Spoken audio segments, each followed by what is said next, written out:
À l'issue du sommet entre la Chine et l'Union européenne, le président du Conseil, le Belge Charles Michel, a renouvelé la proposition d'envoyer des « observateurs indépendants » dans la très fermée province du Xinjiang, où la minorité ouïghour est persécutée.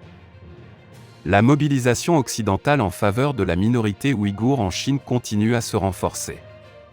Lundi 14 septembre, à l'issue d'un sommet entre dirigeants chinois et européens à tonalité principalement économique, le président du Conseil Charles Michel a de nouveau proposé à la Chine l'envoi des « observateurs indépendants » dans la province autonome du Xinjiang, où cette minorité est persécutée. Nous réitérons nos préoccupations sur le traitement par la Chine des minorités au Xinjiang et au Tibet, ainsi que sur le sort réservé aux défenseurs des droits de l'homme et des journalistes, a-t-il déclaré à la presse à l'issue de la vidéoconférence avec le président chinois Xi Jinping. Les Ouïghours, musulmans et turcophones, constituent le principal groupe ethnique du Xinjiang, une immense région de l'ouest de la Chine qui a notamment des frontières communes avec l'Afghanistan et le Pakistan. Les États-Unis, comme d'autres pays occidentaux et de nombreuses organisations internationales, accusent Pékin de mener des persécutions à grande échelle contre les Ouïghours et d'avoir arbitrairement interné plus d'1 million de musulmans du Xinjiang dans des camps. La Chine dément ce chiffre et affirme qu'il s'agit de centres de formation professionnelle, destinés à aider la population à trouver un emploi afin de l'éloigner de la tentation de l'extrémisme islamiste. Outre ces détentions massives, Pékin est également accusé de stérilisation forcée dans la région. L'UE, qui juge les mesures prises au Xinjiang disproportionnées par rapport aux objectifs supposés de lutte contre le terrorisme, avait déjà appelé dans le passé à l'envoi d'observateurs, mais sans effet.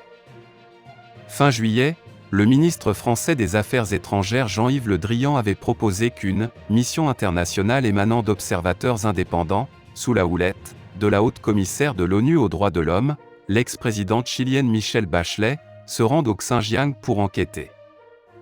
Washington, qui a de son côté déjà adopté des sanctions ciblées contre des dirigeants politiques et les entreprises impliquées au Xinjiang, a par ailleurs annoncé lundi 14 septembre des mesures supplémentaires, bloquant l'importation d'une série de biens, produits capillaires, de coton, de pièces informatiques ou textiles fabriqués dans des usines du Xinjiang, accusant Pékin d'y avoir recours au « travail forcé » de la minorité musulmane.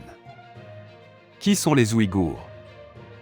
Historiquement majoritaire dans la région autonome ouïghour du Xinjiang, au nord-ouest de la Chine, l'ethnie ouïghour, musulmane et turcophone, subit une violente discrimination de la part du pouvoir central chinois depuis plusieurs décennies, victime également d'une colonisation chinoise qui les rend minoritaires sur leur propre territoire. Au nombre de 11 millions, les Ouïghours sont une ethnie turcophone sunnite, présente dans la province chinoise du Xinjiang, mais aussi au Kazakhstan, en Ouzbékistan, au Kirghizstan et en Turquie. Ils sont les descendants d'anciens nomades installés dans la région depuis le VIe siècle aux côtés d'autres populations, dont des Mongols, des Kazakhs et des membres de l'ethnie chinoisan, majoritaire en Chine. Les Ouïghours sont installés dans la province du Xinjiang depuis le VIe siècle. À leurs yeux, le Xinjiang est leur région et elle leur appartient, écrit Yves Lacoste dans son dictionnaire de géopolitique. La région autonome ouïghour du Xinjiang est la plus grande unité administrative chinoise. Elle couvre près d'un sixième du pays et est frontalière avec 8 pays. Son sous-sol est riche de ressources nombreuses, or, pétrole, uranium et gaz. Jusqu'à l'émergence des empires russes et chinois au XVIIIe siècle, le Xinjiang constituait une mosaïque de centres intellectuels et marchands, zone de passage stratégique sur la route de la soie entre les steppes d'Asie centrale et les grandes plaines européennes. La Chine finit par envahir la région au milieu du XVIIIe siècle, inquiète qu'elle s'allie à l'ennemi russe.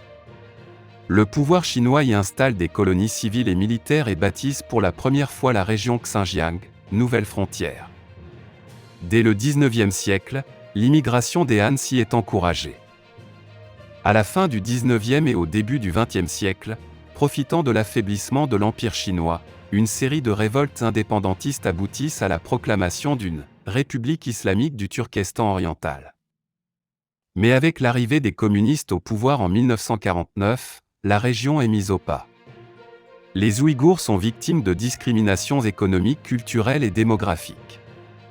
Entre 1949 et aujourd'hui, ils passent de 80% à moins de 50% de la population du Xinjiang. Le même processus de répression et de sinisation forcée de la région est mené au Tibet, province voisine du Xinjiang, et dans la partie mongole de la Chine, suscitant des condamnations des ONG de défense des droits humains et de la communauté internationale. Depuis l'accélération de ce processus, qualifié de colonisation intérieure, par certains spécialistes, les tensions entre le pouvoir et la population se sont progressivement exacerbées. En 2009, la colère des Ouïghours, se sentant dépossédés de leur culture et de leur religion, a mené à des affrontements violents à Urumqi, capitale du Xinjiang, suivis d'une violente répression. Les Ouïghours sont des musulmans sunnites modérés. Ils constituent la deuxième minorité musulmane chinoise après celle des Hui. L'islam est présent au Xinjiang dès le Xe siècle, mais il se développe surtout à partir du XVe siècle, période à laquelle les Ouïghours se convertissent massivement. Depuis les années 1990, le Xinjiang est comme le reste de l'Asie centrale confronté à la montée de l'influence des groupes islamistes. Des Ouïghours sont ainsi partis combattre en Tchétchénie, en Irak.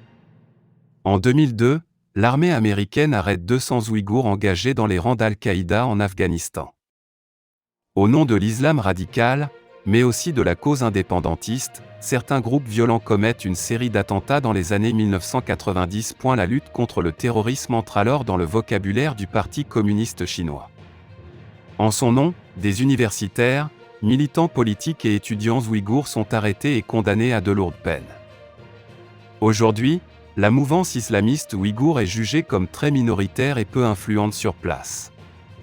La lutte contre le terrorisme islamiste est toutefois toujours brandie depuis maintenant 3 décennies par le pouvoir central chinois pour justifier sa politique de répression.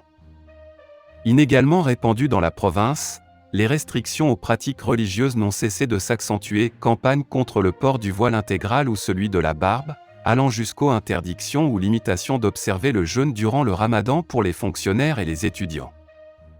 Les associations de défense des droits humains dénoncent cette politique d'assimilation forcée et la répression sévère de la culture et de la religion ouïghour dans cette immense province, devenue peu à peu une zone militarisée inaccessible sans autorisation spéciale, très rarement accordée.